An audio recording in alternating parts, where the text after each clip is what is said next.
Statistics के दो parts हम लोगों ने देखे थे, एक तो था डिस्क्रिप्टिव स्टैटिस्टिक्स और दूसरा इन्फ्रेंशियल स्टैटिस्टिक्स।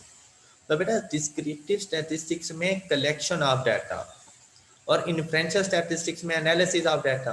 और हमने साथ में कहा कि एनालिसिस ऑफ डाटा उस वक्त तक पॉसिबल नहीं हो सकता जब तक ये डाटा को कलेक्ट ना कर लिया जाए। मतलब इन्फ्रेंशियल स्टैटिस्टिक्स डिपेंड कर रही होती है डिस्क्रिप्टिव स्टैटिस्टिक्स के ऊपर। तो हम लोग जो स्टार्ट करेंगे वो सबसे पहले हम लोगों ने जो बेटा स्टार्ट लेना है वो हमारा स्टार्ट भी डाटा की कलेक्शन से होगा। Okay okay sir. तो ओके सर। डाटा डाटा की कलेक्शन मतलब ऐसे समझ लें कि मैंने आपसे एक क्यूएम का टेस्ट लिया और वो टेस्ट 50 मार्क्स का था और मेरी क्लास में 30 स्टूडेंट्स मौजूद थे, तो मुझे कितनी ऑब्जर्वेशन मिल जाएंगी? 30। 30 ऑब्जर्व। अब क्या ये हो सकता है कि हर किसी की ऑब्जर्वेशन सेम सेम हो, कि हर किसी के no equal sir. Equal marks? भाई हर नो किसी सर। के डिफरेंट डिफरेंट अपने मार्क्स। हाँ ये जरूर हो सकता है कि 2 3 4 ऐसे स्टूडेंट्स हों जिनके सेम सेम मार्क्स आ गए हों। अब ये भी जरूरी नहीं है कि हर किसी के ही 30 के 30 स्टूडेंट्स डिफरेंट ही मार्क्स होंगे। कुछ ऐसे भी स्टूडेंट्स होते हैं जिनके मार्क्स एक दूसरे के इक्वल आ जाती हैं, होती है ना ये पॉसिबिलिटी। जी सर। तो बेटा ये yes real sir. Life okay. Example ही मैंने आप लोगों को बताई है डाटा की कलेक्शन की। और ये ऐसे समझ लें जैसे डायरेक्ट मेथड है मेरा, कि मैं आप लोगों से डायरेक्ट आपके मार्क्स पूछना स्टार्ट कर दूं। तो बेटा अगर डायरेक्ट मेथड यूज कर रहा हूं तो वो जो डाटा मेरे पास मिलेगा, वो जो ऑब्जर्वेशन होंगी, वो कौन सा डाटा होगा मेरे पास? Primary population. Data. Primary raw data. Data. Primary data. और दूसरी बात रॉ डाटा। रॉ डाटा होगा वो मेरे पास, ऐसा ही है ना? Yes sir. तो यस हम सर। Yes sir. लोग हम लोग सबसे पहले अपने रॉ डाटा को कलेक्ट करते हैं कि हमारे पास रॉ डाटा कैसे आएगा।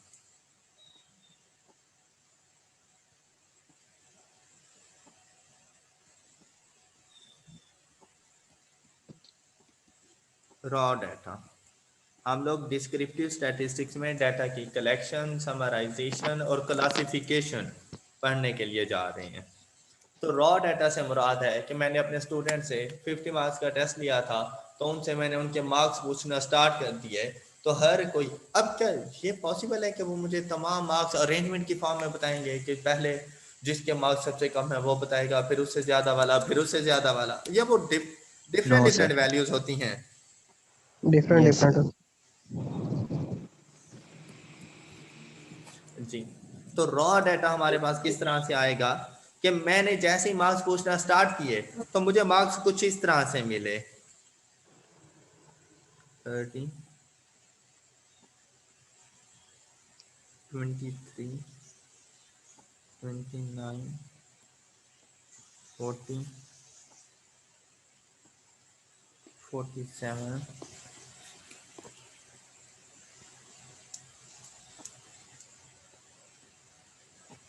20, 8, 16, 33, 12, 4,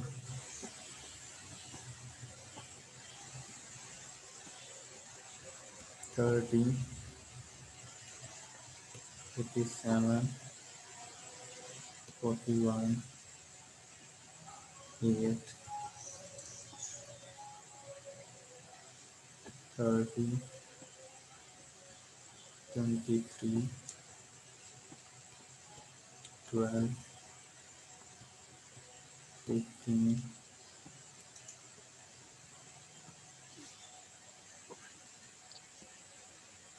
33,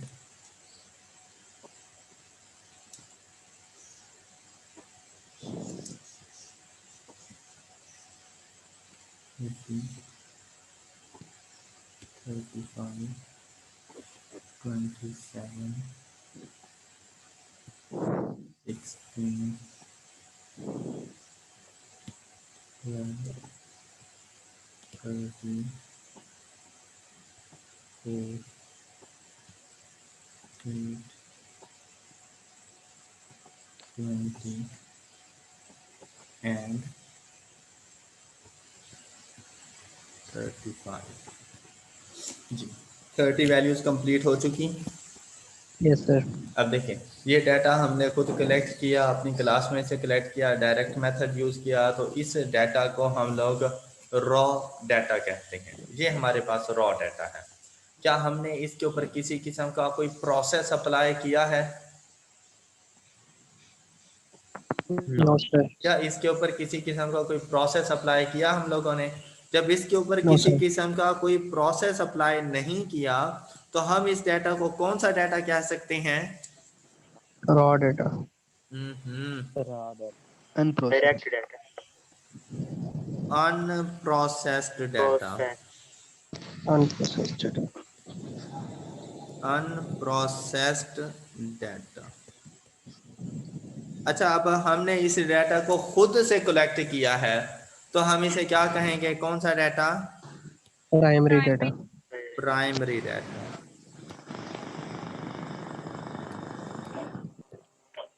एक ही डाटा के बहुत से नेम पॉसिबल हो सकते हैं, जिद्दां आ लिखे होते तो ही हम थल्ले इसे ले थे प्राइमरी डाटा भी कह ਇਹਦੇ ਉੱਪਰ सकते ਦੋ हैं, अनप्रोसेस्ड ਤੇ डाटा ਉਹਦੇ ਉੱਪਰ या रॉ ਤਿੰਨ डाटा। ਉਹਦੇ ਉੱਪਰ ਦੋ ਤੇ ਉੱਪਰ ਇਹਦੇ ਥੱਲੇ इसके बाद आप मुझे बताएं, क्या ये डाटा आपके लिए मीनिंगफुल है? No, sir. क्या ये Yes. डाटा आपके लिए, मतलब ये रॉ डाटा तो बिल्कुल ऐसे ही है ना, जैसे बाजार में गए, शॉप से 1 किलो चावल लेके घर में आ गए, क्या वो खाने के काबिल हैं? No, sir. जब तक कि उनके ऊपर कोई ना कोई प्रोसेस ना अप्लाई किया जाए। भाई वो तो अभी अनप्रोसेस्ड फॉर्म में है, तो मतलब यूज करने के काबिल नहीं है। राइस तो वो जरूर है, लेकिन यूज करने के काबिल नहीं है। अब यहाँ पर आप देखें इस डाटा में,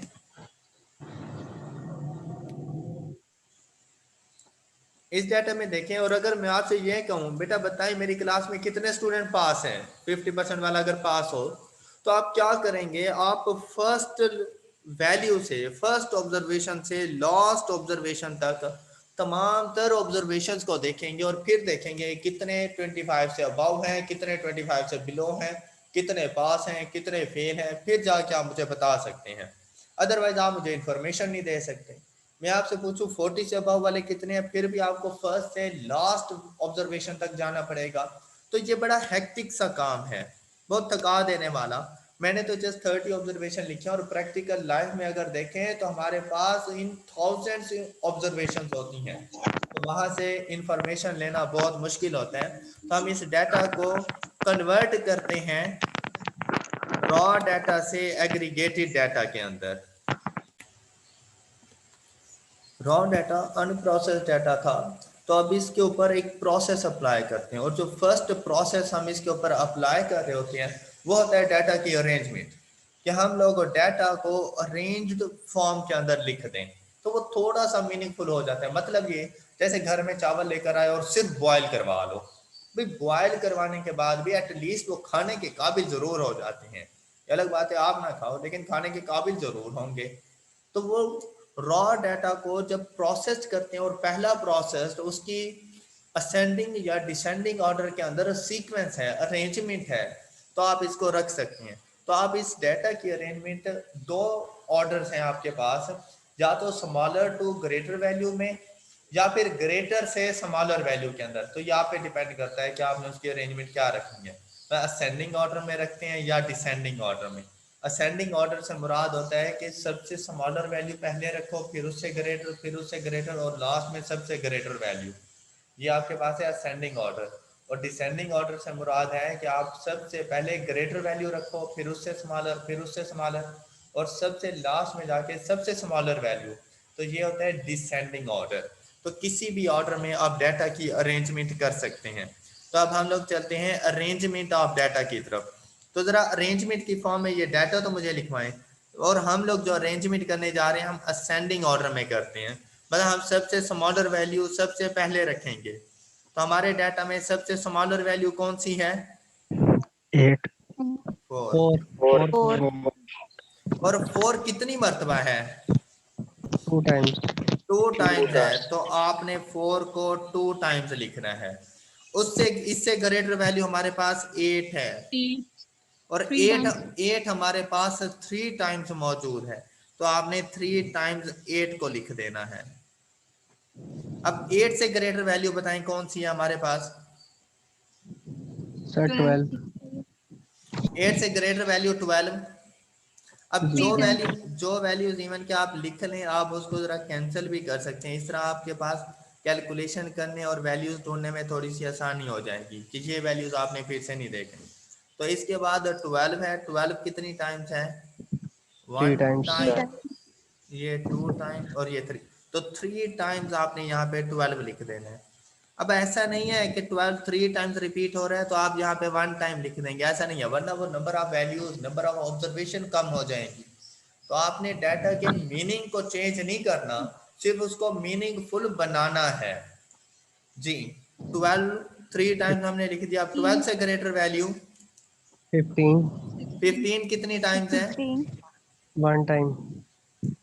15 1 टाइम जी सर। जी। 15 से ग्रेटर 16 16 और 2 16 टाइम्स। 1 टाइम है 2 time? 2 2 times time. Sir. 2 time 16। अब इससे ग्रेटर 23 20 और 22 टाइम्स हमारे पास मौजूद है जी सर। जी। 20 के बाद 23 23 कितने टाइम्स हैं? 2 times. टाइम्स।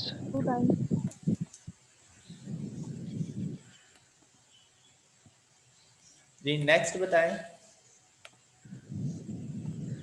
27 23 के बाद है हमारे पास 27। कितनी मरतबा है जी सर। 27?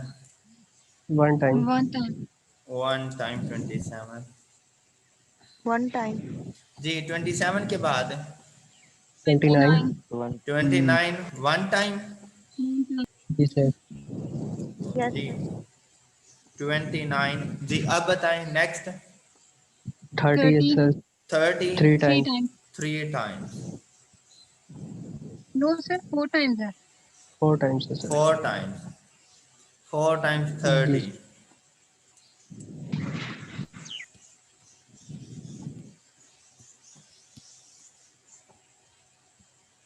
नेक्स्ट 30 के बाद 33 30 33. 33 1 2 टाइम है? times. 2 time. 2 yes. times. 2 time 33।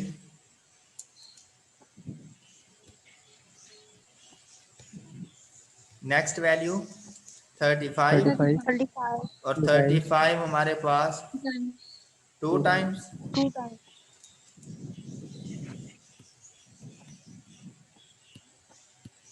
35 के बाद 40 1 40. 42 टाइम है 2 हमारे time pass. Yes, sir.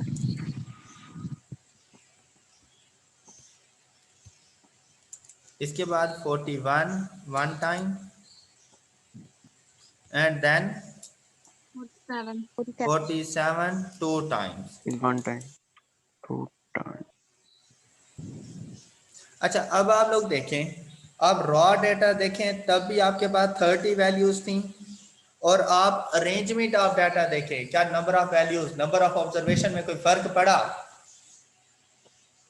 No sir. No. लेकिन लेकिन डाटा थोड़ा सा मीनिंगफुल हो गया है। yes Ascending sir order. ऐसे ही है ना। अब अगर मैं आपसे पूछूं ना कि भाई मेरी क्लास में कितने स्टूडेंट पास हैं और 25 और उससे ग्रेटर वाला पास हो, तो आप बड़ी आसानी से बता। अब आपको फर्स्ट वैल्यू से सर्च करने की जरूरत नहीं है।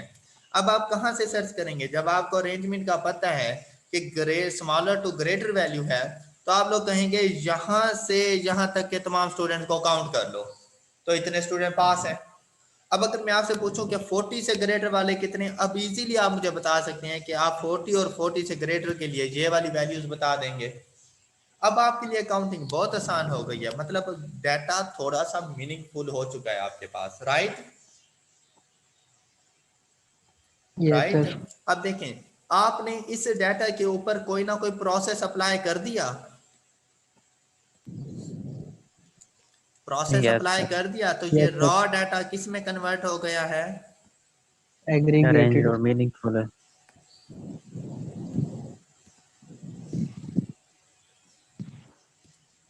एग्रीगेटेड डाटा या फिर इसे कहेंगे प्रोसेस्ड डाटा। और अगर यही डाटा आप किसी और से लेते हैं, किसी और ने इसके ऊपर Secondary. इतना भी काम चाहे क्यों नहीं किया हुआ, तो फिर ये डाटा बन जाएगा Secondary. Secondary data. अब आपने डाटा को थोड़ा सा मीनिंगफुल जरूर कर लिया है, लेकिन आपने डाटा को समराइज नहीं किया।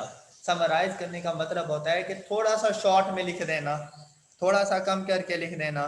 लेकिन यहाँ तो रॉ फॉर्म में भी 30 वैल्यूज और हमारे पास एग्रीगेटेड फॉर्म में भी 30 वैल्यूज ही हैं, तो किसी किस्म का कोई चेंज नहीं आया। लेकिन यहाँ पर आपने प्रोसेस कौन सा अप्लाई किया है? प्रोसेस कौन सा Ascending अप्लाई order. किया है? And arrangement of data. Arrangement of data किया है Yes, ना? sir. Yes, sir. तो बेटा arrangement of data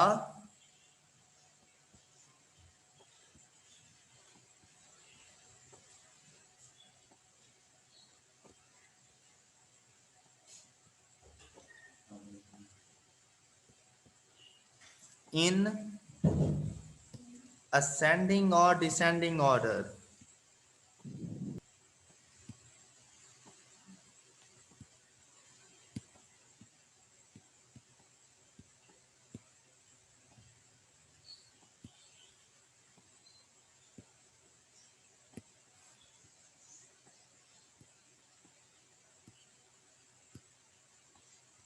Arrangement of data in ascending or descending order is called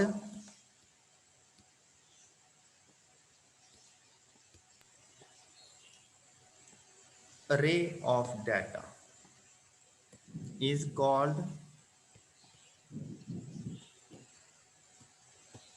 array of data, या इसे अरेड डाटा भी कहा जाता है। लेकिन सिर्फ और सिर्फ इसी प्रोसेस को, सिर्फ और सिर्फ इसी प्रोसेस को ही अरे ऑफ डाटा हम लोग कहते हैं, अरेंजमेंट ऑफ डाटा को। इसके अलावा हम जितने भी वो करेंगे प्रोसेस वगैरह, उसको हम लोग अरे ऑफ डाटा नहीं कहेंगे। जी बेटा, यहाँ तक सबके concepts clear? yes, sir. Yes, sir.